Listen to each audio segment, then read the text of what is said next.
আসসালামু আলাইকুম। খুব ভালো লাগলো পুরনো জগতে ফিরে এসে।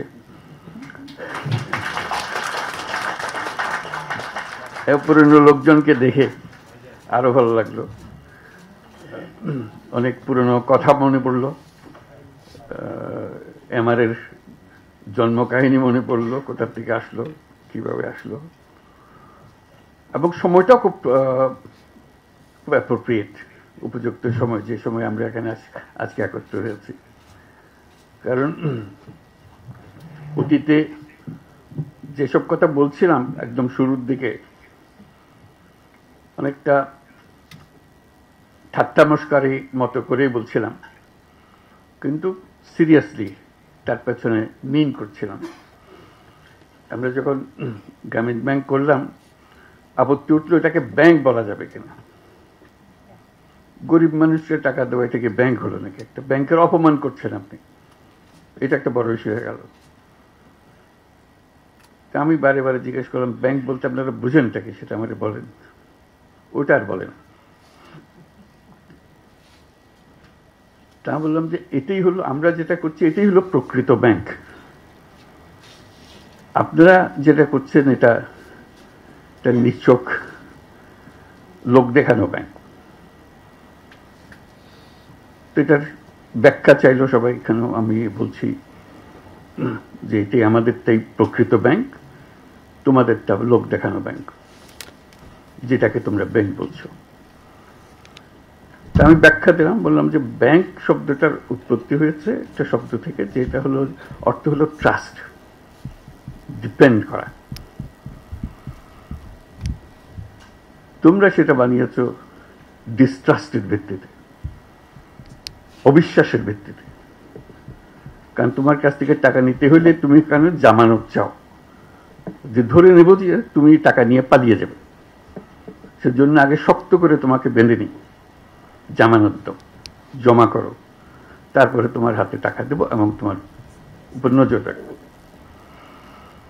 কাজে তোমার যে শুরু, যে শব্দ থেকে ব্যাংকিং সিস্টেমের অভ্যুত্থান হলো, সেটার থেকে তুমি বিচ্যুত হয়ে গেছো। আমাদেরটা হলো আসল ব্যাংক, যেটা মানুষের বিশ্বাসের উপর ভিত্তি করে আছে। কারণ এখানে কোনো জামানত নাই, এটা জামানতবিহীন ব্যাংক। আমরা মানুষকে টাকা দিই বিশ্বাসের ভিত্তিতে, তার মাঝখানে আর কিছু নাই। তো বলে যে না, এটাকে হয় নাকি এরকম বিশ্বাসের ভিত্তিতে আপনি অল্প অল্প টাকা দিতে পারবেন, বড় বড় টাকা দিতে পারবেন? আমি যে পারবো, কোনো অসুবিধা হচ্ছে না তোমাদের। যেটা একদম প্রথম দিকের কথা। এরপরে তো অনেক কিছু হয়ে গেল। বড় টাকা, কত বড় টাকা চান, সেখানেও কোনো জামানতের কোনো বিষয় নেই। এত যে পরিসংখ্যান দেখছেন, এগুলো সব জামানতবিহীন ঋণ। এটা মজার কথা হলো, ঠিক এমন সময় আমরা আলাপ করছি ভাগ্যের পরিহাস।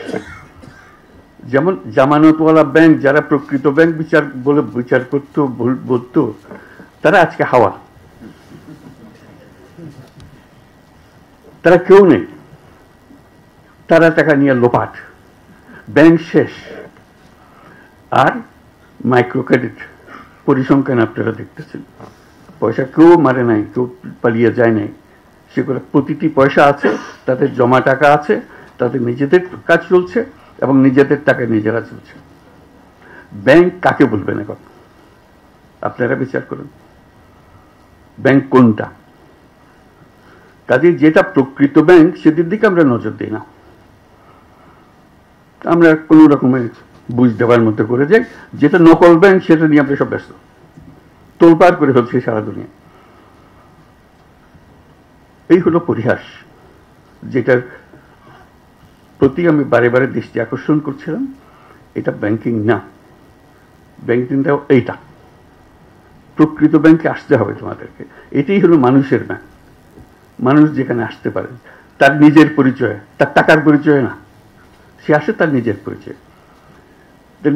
সে নিঃস্ব একটা ব্যক্তি, সে বলছে আমি মুরগি পালতে পারবো, আমার কিছু টাকা দেন, আমি মুরগি পালবো। তার একটা বিশ্বাস, সে বিশ্বাসের উপরে ভিত্তি করে আপনি টাকাটা দিচ্ছেন, এবং তার সঙ্গে কাজের একটা কায়দা নিয়ম কানুন তৈরি করে দেন, সে সেটা অনুসরণ করে। সে বলে নাই যে আমার জমি বন্ধক দিতে হবে, আমি তো জমি নাই, শুরুতেই নাই, বন্ধক দেব কিসে? কাজে এটা উল্লেখ করলাম এই জন্য, যেটাকে আমরা খুব হালকাভাবে পৃথকভাবে বলছি, সেটা কিন্তু ভবিষ্যৎ,